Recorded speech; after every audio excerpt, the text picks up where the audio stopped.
Chamar agora o pastor Marcel, amém?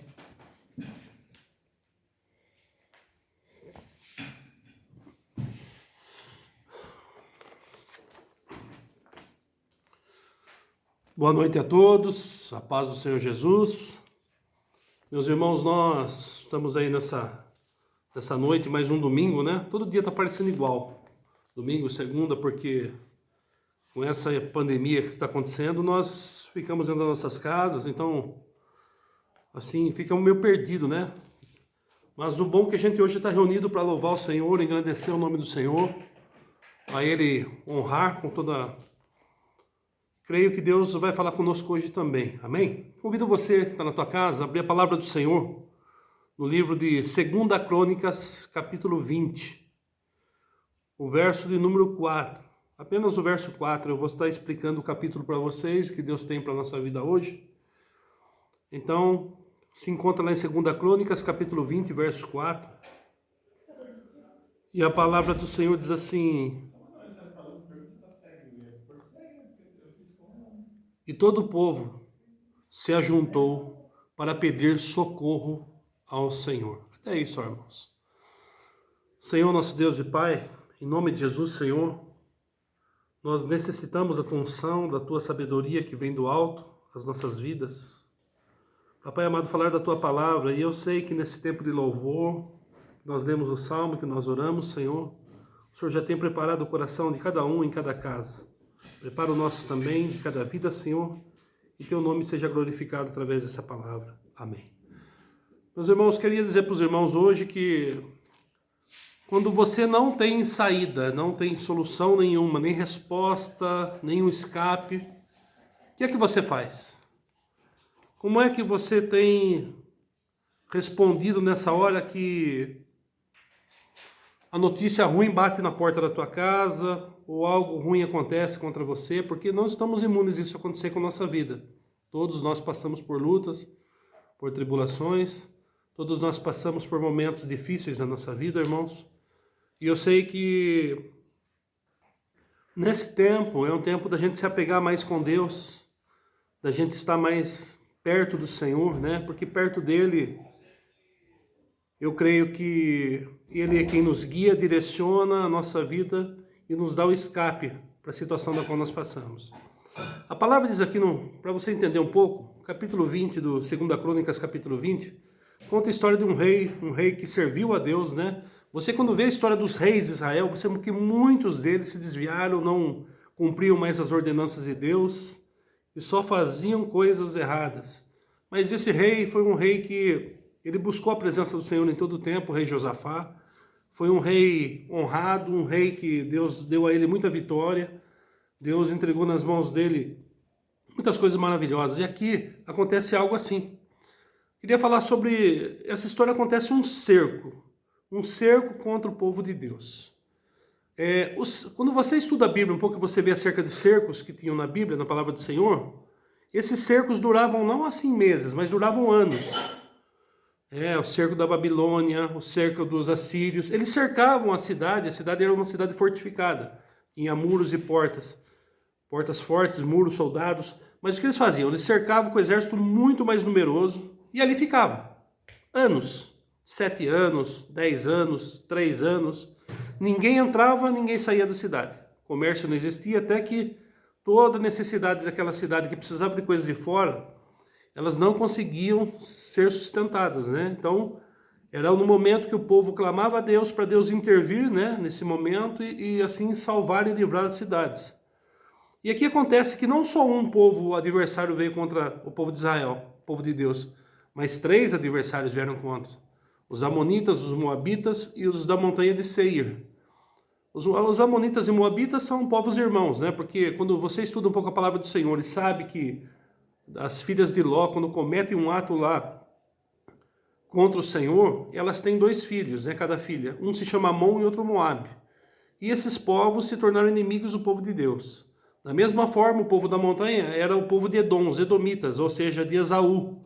Esaú, aquele irmão de Jacó, no qual perdeu a primogenitura do Senhor. Então agora tinham 3 povos lá fora, numerosos, grandes, contra o povo de Deus. nós também podemos estar pensando nesse momento, eu estou aqui na minha casa, preso dentro da minha casa, você também na sua, você vê até alguns aí que se dizem políticos e juízes soltando os bandidos, então o bandido está solto e você que é bom, você está preso, né?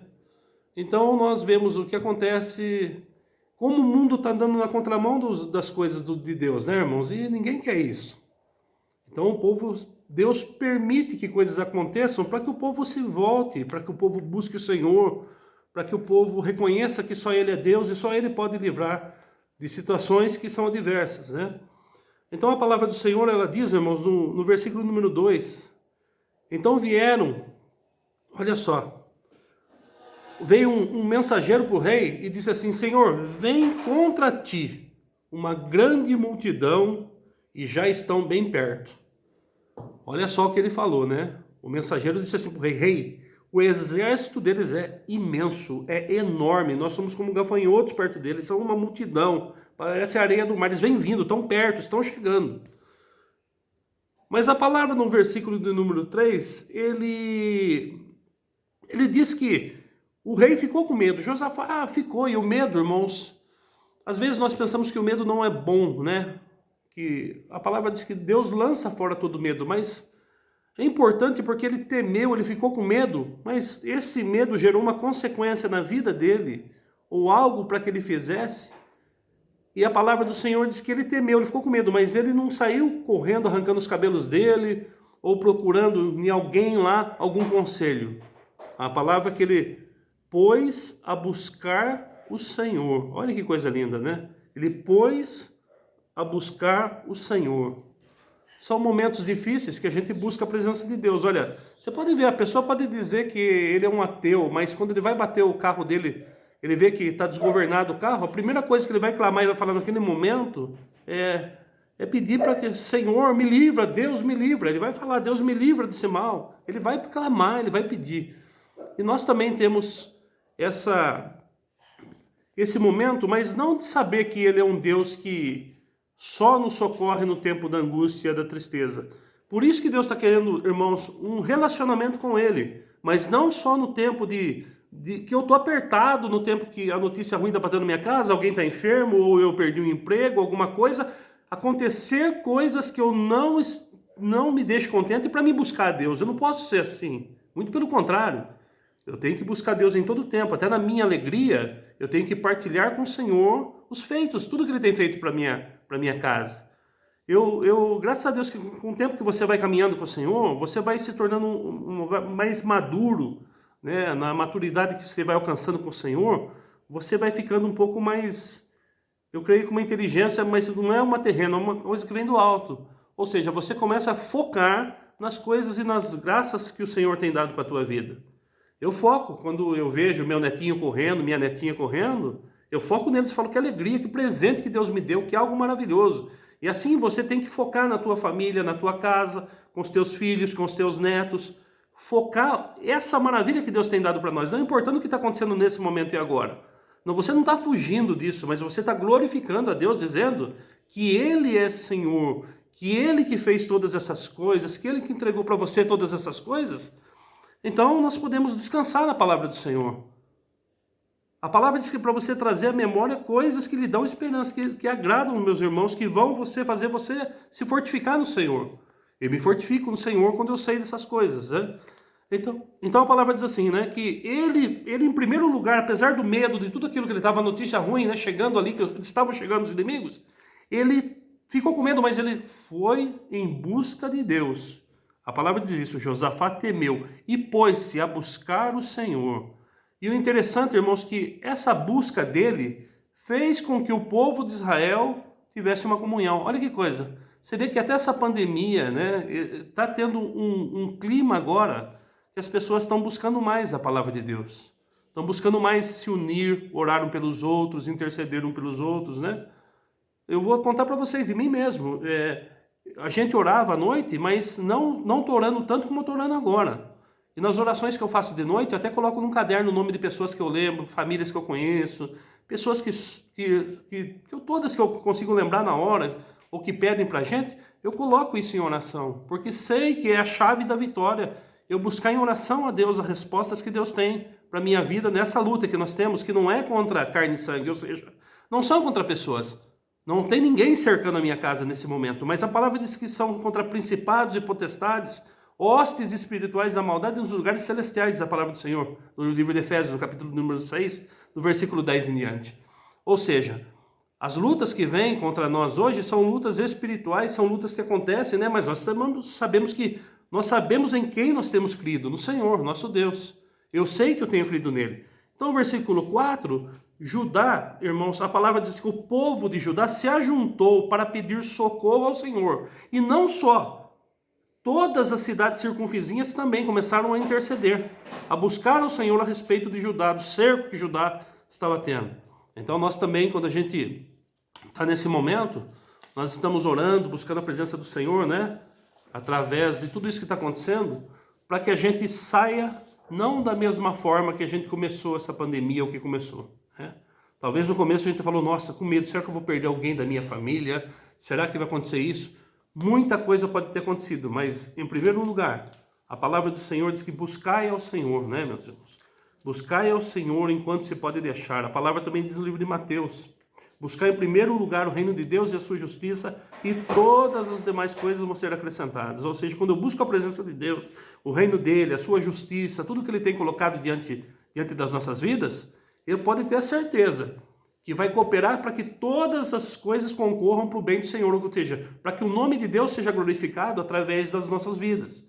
Então, a partir daí, nós temos testemunhos do que Deus faz em nossas vidas. Todos nós temos.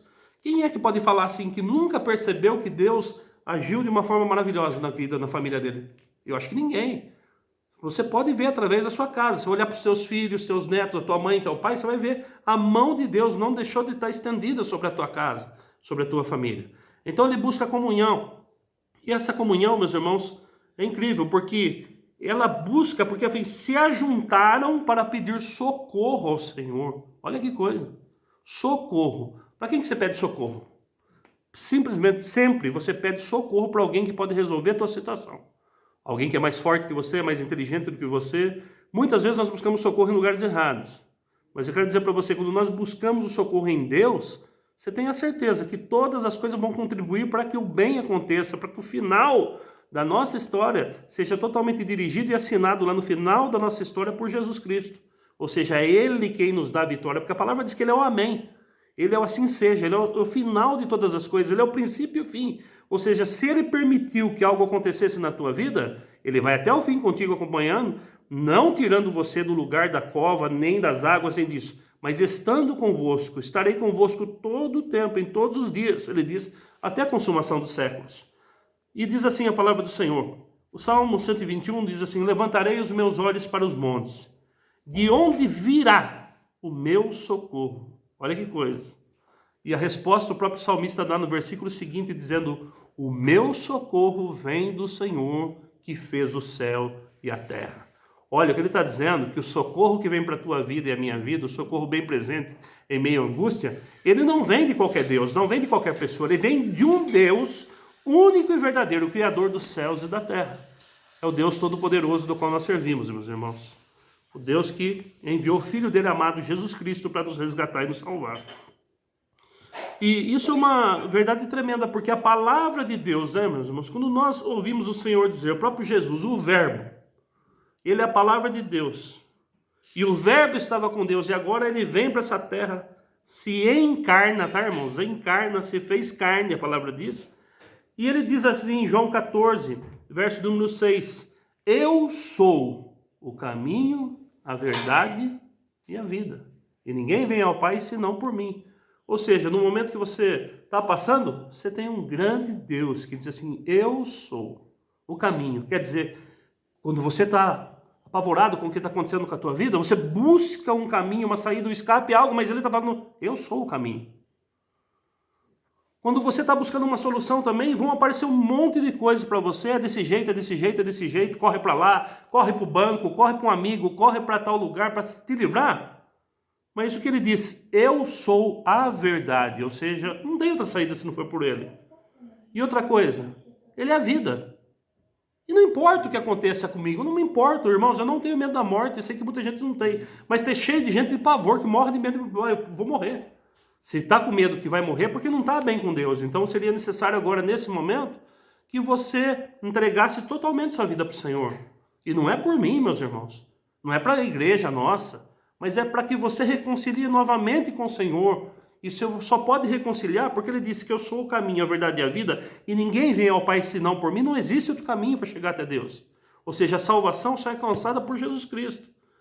A palavra em 2 Timóteo, no capítulo 11, verso 2, capítulo 2, verso 11, diz assim: se morrermos com Ele também viveremos. Olha que coisa, não importa o que aconteça, eu sei que Ele, naquele último dia, Ele vai me levantar, Ele vai levantar a tua vida também, para morar com Ele. Bom, agora a gente vendo um pouquinho, no versículo número 12, tudo isso que estava acontecendo, ele fala assim, Josafá o rei, olha a dependência total dele de Deus no problema e quando a aflição bate na casa dele. Ele diz assim: porque em nós não há força perante essa grande multidão que vem contra nós, e não sabemos nós o que faremos. Olha o que ele diz, presta atenção. Ele fala assim: não há força em nós, seja, se olhando, tem situações e lutas que nós passamos, que você vê que se você já passou, e você vai olhar e vai falar assim: foi Deus quem colocou a mão dele nessa causa. Foi Deus quem pelejou, Deus que lutou por mim, foi Deus, não fui eu. Algo que aconteceu, você vai começar a dar crédito para Deus, numa total dependência do Senhor. E ele diz assim: não há força, ele olhou para aquela situação e falou: Senhor, nós não temos força, não tem como combater um exército que não é 1 ou 10 vezes maior, é 100 vezes maior. Um exército muito grande. Ele disse assim: porém, os nossos olhos estão postos em ti. Irmãos, olha que coisa linda. Os olhos postos em ti. Veja bem, Jesus ele chega ali, né, vendo que os discípulos estavam sendo açoitados, o barco, Jesus chega andando sobre as águas. E Pedro, discípulo do Senhor, ele quer caminhar sobre as águas, e Jesus fala: vem. Então ele caminha sobre as águas, talvez o primeiro passo dele, né? Ele ficou com medo, falou: será que eu vou colocar o primeiro pé na água? Eu não vou afundar? Mas quando ele colocou o primeiro passo ali na água, ele viu que ele estava andando sobre as águas, e deu mais um, e colocou o pé direito, depois o pé esquerdo, assim por diante, começou a caminhar. Mas num momento ali, nessa história bíblica, conta que ele tirou os olhos de Jesus e começou a olhar para o problema. Porque não tinha acalmado as ondas ainda. Não tinha acalmado ainda. Mas ele começa a caminhar, meus irmãos, e agora para de olhar para Jesus e olha. E quando ele olha para o problema, ele afunda. Muitas vezes nós damos tão crédito para o problema que nós passamos, sabe? A gente olha para o problema, né? Eu gostei de uma vez, um pastor disse, ele contou uma história seguinte, que às vezes pode ver, a gente bate o braço, tem um ralado, mas você está fazendo alguma coisa, está trabalhando, ou você está trabalhando na tua casa, ou no seu serviço, você esquece daquilo.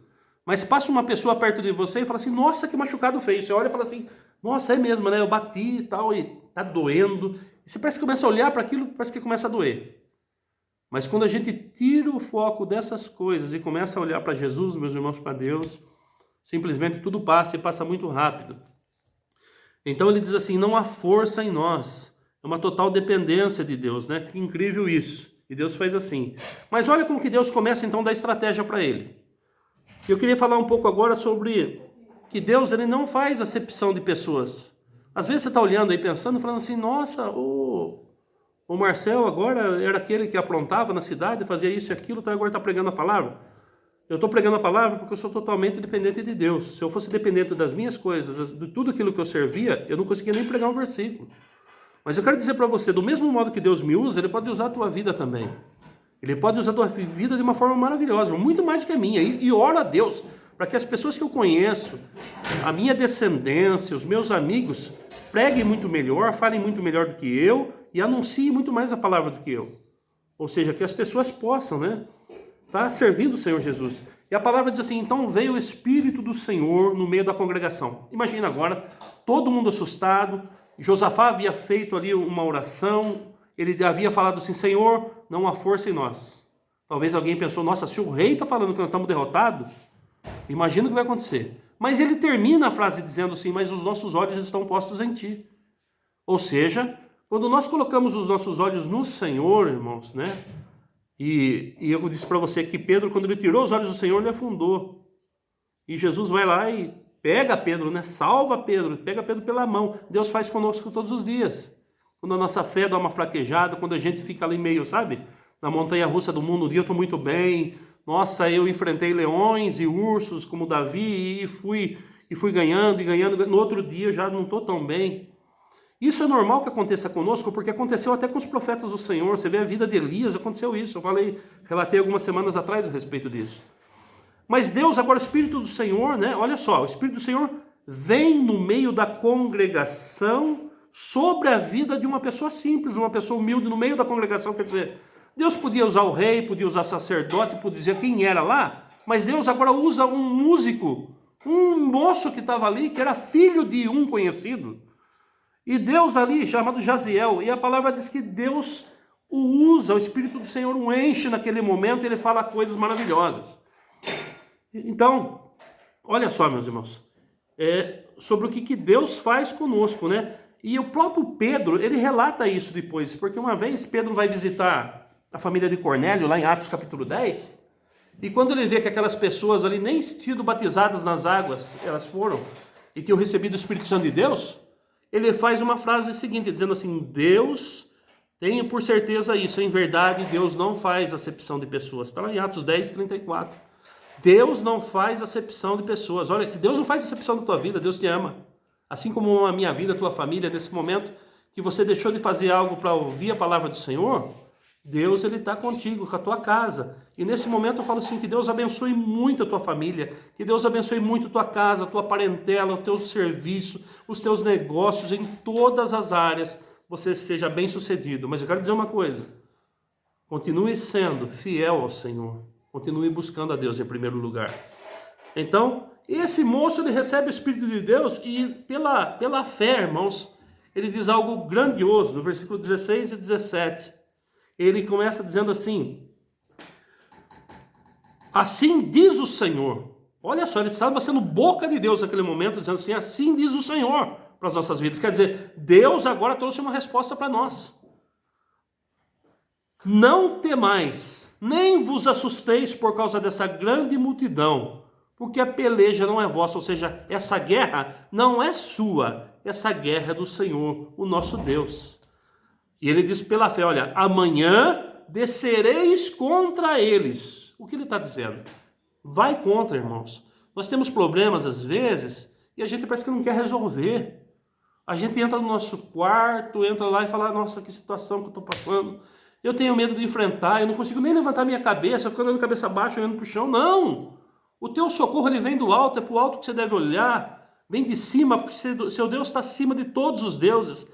O teu socorro vem do alto, ele vem do Senhor para a tua vida. Então olha para cima e espera no Senhor, porque ele vai te fortalecer e vai te ajudar nesse momento no qual você está passando. E olha que testemunho, né, irmãos? Tremendo que ele dá de humildade, né? Que ele dá de simplicidade desse jovem. Ele assim, amanhã descereis contra ele. E disse assim, nessa peleja não os tereis que pelejar. Parai, está em pé e vede a salvação do Senhor para convosco. Você já imaginou um Deus que fala para você assim, Senhor, o que eu vou agir e tal? Deus apenas diz assim para você, parai e está em pé. Quer dizer, em pé quer dizer posicionamento. Muitas vezes eu quero ficar prostrado, caído lá, e nunca Deus trata com essas pessoas. Deus, quando vai tratar com essas pessoas, irmãos, com todos que ele tratou, Elias e tantos, ele vai assim, coloca-te em pé, porque eu vou falar contigo. Deus quer te colocar em pé, Deus quer te colocar firme na presença dele para falar com você e dar estratégia disso para a tua vida. E diz assim, nessa peleja não tereis que pelejar, parai, está em pé e veja a salvação do Senhor para convosco. Amanhã saia ao encontro, porque o Senhor é convosco. Glória a Deus por isso. Né, meus irmãos, que coisa maravilhosa. Então, a palavra diz que o rei Josafá, ouvindo que Deus agora usa uma simples pessoa no meio da igreja, no meio da congregação, ele se prostra com seu rosto em terra, diz a palavra do Senhor no versículo 18. Ele se prostrou com o rosto em terra, adorando o Senhor. E todos os moradores, vendo o que ele fez, fizeram da mesma forma. O rei, quando ouviu Jaziel ali, sendo usado por Deus como um profeta, ele se prostra para orar ao Senhor. E do mesmo modo, o povo não precisou ele mandar, o povo fez igual. Olha que coisa linda, quando a gente busca a presença do Senhor, irmãos, por exemplo, eu tenho alguma luta, por exemplo, lá na minha casa, daí eu busco, eu estou em oração, eu não preciso avisar minha esposa. Ela vê que eu estou orando, ela já chega do lado e ora junto. E assim os nossos filhos também, da mesma forma, devem fazer isso também. Ou seja, nós somos um no Senhor. E quando nós estamos em comunhão, em união, para tratar algo que Deus quer com a nossa vida, Deus faz. Então olha o testemunho de humildade, né, de Josafá. Josafá não achou estranho nossa, Deus operou na vida daquele moço, por que não falou comigo? Foi usar o outro. É porque Deus faz assim. Deus usa quem Ele quer, a hora que Ele quer, como Ele quer, e Ele faz do jeito dele. Eu não tenho que pensar, irmãos, porque não tem que ser comigo que Deus tem que agir na igreja. Não! Deus pode agir com a vida de muitas pessoas lá dentro da mesma forma. Em seguida vem o versículo 20. Então Josafá tomou ali a direção daquilo e disse assim: crede no Senhor, o vosso Deus, e vocês estarão seguros. Crede nos seus profetas e prosperareis. Olha que palavra abençoada que esse rei traz para o povo. Crede no Senhor e estarão seguros. Você pode crer em Deus agora que tudo isso que está acontecendo? Creia no Senhor e vocês estarão seguros. Crede nos seus profetas e prosperarei. A profecia hoje, né, nós vimos falar que banalizaram muito essa parte, mas a maior profecia que existe, irmãos, de todas as profecias estão aqui. E quando nós lemos o Antigo Testamento, elas se cumprem no Novo Testamento em Jesus. Ou seja, não dá para comparar, irmãos, o tempo que nós estamos vivendo hoje com o tempo que eles viveram. Nós estamos vivendo o tempo da graça de Deus, do auxílio do Senhor em todo o tempo para a nossa vida. Não é mais necessário, não tem mais impedimento para buscar Deus. Eu ia atrás de um sacerdote, de alguém, porque o véu está fechado, o caminho está... Não, o véu foi rasgado e agora um livre acesso para estarmos com o Senhor. E o conselho do qual foi dado, ele diz assim, Josafá, olha que coisa, louvor, louvem bem alto. Presta bem atenção, não estou mandando ninguém ficar estribuchando na casa e berrando, não é isso. Louvem bem alto. Você não precisa gritar, né? Muitas vezes a gente fala assim, Deus não é surdo porque a turma berra tanto, né? Pastor berra tanto. Mas, irmãos, temos que ter cuidado com todas as coisas e diligência. Mas era uma batalha. Eles iam abrir as portas agora, sair de encontro, e que loucura, né? Deus falou assim, vocês não vão pegar espada, nem arco, nem flecha, nada. Vocês vão pela sua voz agora louvar o meu santo nome. Então Josafá da morte, louvem bem alto e louvem a majestade santa do Senhor. Olha só, um Deus que é santo, um Deus que é maravilhoso, um Deus, a majestade santa do Senhor. E era um hino que eles cantavam, dizendo, porque o Senhor é bom e a sua benignidade dura para sempre. Ou seja, eu não sei que louvor era esse, mas é um louvor que aconteceu coisas maravilhosas, irmãos. Deixa eu contar algo para vocês. Um tempo na minha vida eu estava passando por uma luta tremenda. E às vezes a gente que está no meio da luta, a gente não enxerga como as pessoas de fora estão enxergando. Mas a pessoa que precisa enxergar para mim de fora, primeira coisa, ela precisa ser um homem e uma mulher de Deus. Segundo, ela precisa ser um verdadeiro amigo meu e teu. Eu lembro que certa vez eu estava passando por um problema e encostei com um amigo, nem da nossa igreja, é um amigo de outra denominação, um amigo que eu tenho até hoje. Não vou falar o nome dele, mas ele sabe quem é. E eu conversando com ele disse assim, você está triste? Eu contei para ele o que estava acontecendo. Ele falou, não, mas eu já vejo que Deus já está agindo na tua vida. Por que você não faz o seguinte? Por que você não louva a Deus? Louve a Deus por a porta aberta, irmãos. Foi algo incrível. Essa palavra que ele trouxe para a minha vida me animou tanto que em uma semana, na outra semana, Deus havia providenciado a vitória para a minha vida. Nessa área que eu tinha pedido para ele. Olha que coisa. Então eles saem lá e o louvor, irmãos. O que é o louvor? Por que louvar a majestade santa? Porque os louvores hoje em dia são louvores, irmãos, egocêntricos, louvores que exaltam o homem. Não. O louvor, louvar a majestade santa do Senhor é algo tremendo para a minha vida e a tua vida. Hoje nós temos que olhar os louvores que existem sim e ver bem. Mas louvores para estar cada vez mais louvando e engrandecendo o nome do Senhor. Louvores para cada vez mais entronizar o Senhor, meus irmãos, agradecer a Ele por tudo que Ele tem feito. E o que aconteceu no meio de tudo isso? A palavra diz que Deus colocou todos os inimigos, enquanto eles louvavam, que Deus é bom e a sua bondade dura para sempre.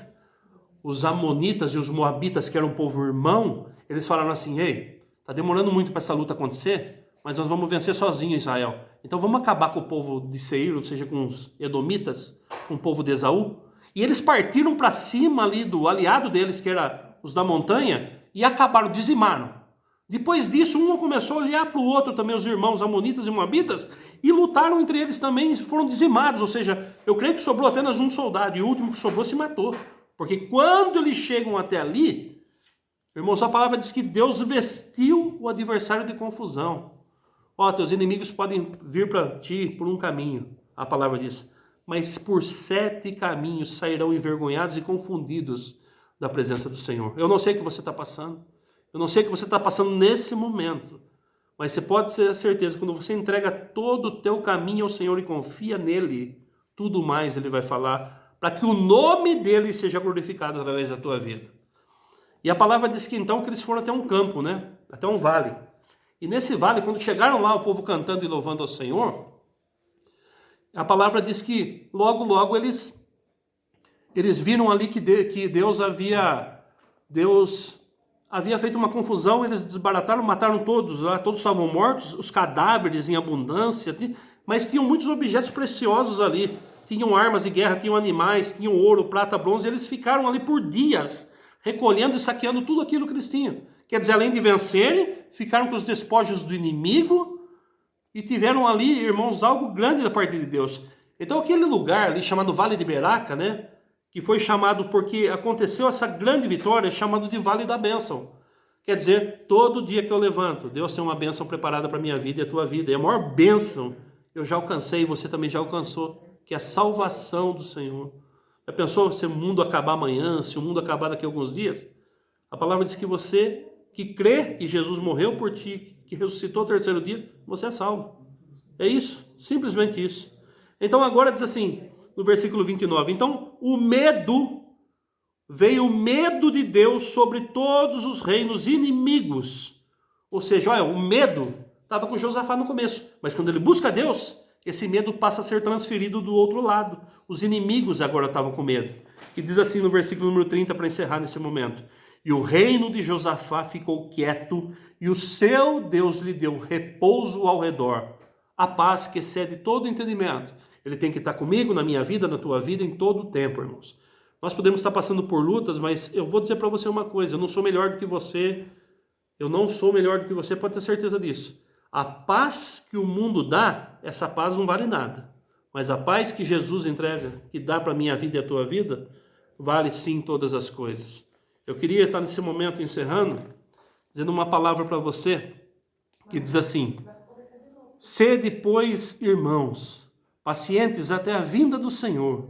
Eis que o lavrador espera precioso fruto da terra, aguardando com paciência, até que receba a chuva temporã e serôdia.